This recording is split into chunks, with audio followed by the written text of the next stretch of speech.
आपण पाहत आहात बीव्ही महाराष्ट्र न्यूज, खबरबात महाराष्ट्राची।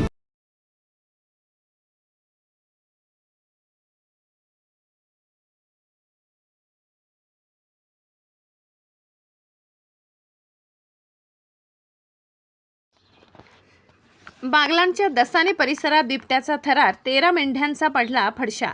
बागलाण तालुक्यातील दसाणे परिसरात बिबट्याच्या दहशतीने ग्रामस्थ हादरले। मध्यरात्री बिबट्याने एका शेडमध्ये घुसून तब्बल 13 मेंढ्यांचा फडशा पाडलाय। या हल्ल्यात शेतकरी बापू सोनावणे यांचे मोठे आर्थिक नुकसान झाले असून परिसरात भीतीचे वातावरण आहे। बागलाणमधील दसाणे शिवारात वन्य प्राण्यांचा वावर दिवसेंदिवस वाढत चाललाय। लांबसोड शिवारातील गट नंबर 27 मध्ये शेतकरी बापू वामन सोनावणे यांचे शेत आहे। रात्रीच्या सुमारास सर्वजण झोपेत असताना बिबट्याने त्यांच्या मेंढ्यांच्या शेडवर हल्ला चढवला। या रक्तरंजित हल्ल्यात बिबट्याने 13 मेंढ्यांना जागीच ठार केले। सकाळी जेव्हा सोनावणे शेडवर गेले तेव्हा हा प्रकार उघडकीस आला।